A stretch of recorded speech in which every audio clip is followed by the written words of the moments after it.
माँ ब्रह्मचारिणी के नाम में ही उनकी शक्तियों का और उनकी महिमा का वर्णन मिलता है। ब्रह्म अर्थात तपस्या और चारिणी का अर्थ होता है आचरण करने वाली, अर्थात तप का आचरण करने वाली देवी। और हम तप का आचरण करने वाली देवी ब्रह्मचारिणी को शत शत नमन करते हैं। माँ के इस स्वरूप की पूजा करने से तप, त्याग, संयम, सदाचार आदि में वृद्धि होती है। जीवन में कठिन से कठिन समय भी माँ की कृपा से बड़ी आसानी से निकल जाता है।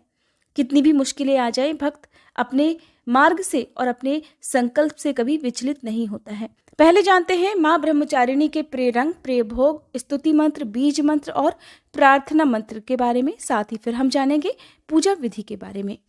माँ ब्रह्मचारिणी को तप की देवी माना जाता है। हजारों वर्षों तक कठिन साधना, कठिन तपस्या करने के बाद ही माता का नाम ब्रह्मचारिणी पड़ा था। और तपस्या की इस अवधि में उन्होंने कई सालों तक निराहार व्रत रखा था, जिससे देवों के देव महादेव उन पर प्रसन्न हुए थे। तब महादेव ने प्रसन्न होकर माता पार्वती को अपनी पत्नी के रूप में स्वीकार किया था। माँ ब्रह्मचारिणी का ये स्वरूप हमें शिक्षा देता है कि जब तक हम अपने कार्य में सफल ना हो जाएं, तब तक हमें लगातार उसके लिए प्रयास करते रहना चाहिए।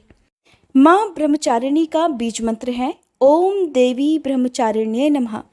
स्तुति मंत्र है या देवी सर्वभूतेषु माँ ब्रह्मचारिणी रूपेण संस्थिता नमस्तस्यै नमस्तस्यै नमस्तस्यै नमो नमः।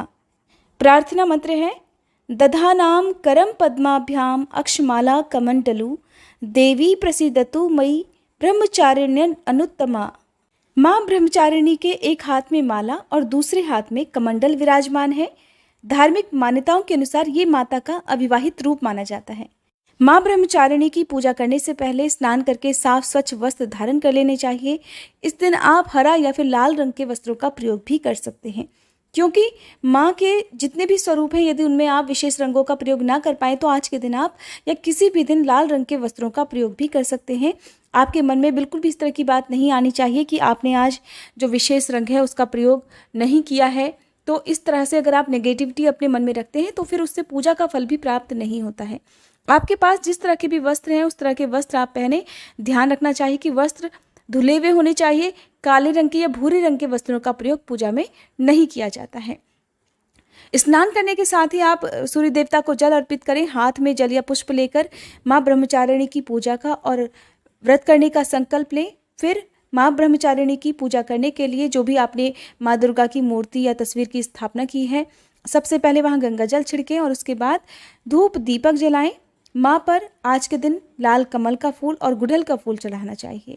मौसमी फलों का भोग माँ को लगाएं और आज के दिन चीनी या मिश्री का भोग माँ को विशेष रूप से अर्पित किया जाता है। साथ ही आप दही और चीनी का भोग भी माँ को अर्पित कर सकते हैं। ऐसा करने से लंबी आयु के साथ साथ सुख और सौभाग्य का आशीर्वाद भी प्राप्त होता है। आप माँ के जो भी विशेष मंत्र आपको बताए गए हैं उन पूजन मंत्रों का जब भी जाप करें, अपने हाथ में लाल पुष्प जरूर रखें। उसके बाद श्रद्धापूर्वक माँ के चरणों में इस पुष्प को अर्पित कर दीजिएगा। इसके साथ ही दुर्गा चालीसा का पाठ किया जाता है। दुर्गा सप्तशती के जो भी अध्याय हैं उनका पाठ किया जाता है। दूसरे दिन दुर्गा सप्तशती के जितने भी अध्याय किए जाते हैं उसकी वीडियो भी आपको हमारे चैनल पर मिल जाएगी।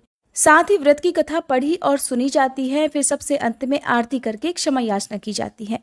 इस प्रकार सुबह की पूजा करने के साथ ही आपने जो भी भोग माँ को अर्पित किया है उसे प्रसाद रूप में घर के सभी सदस्यों में बांटना चाहिए। हो सके तो किसी एक कन्या का पूजन आपको नवरात्रि के हर दिन करना चाहिए।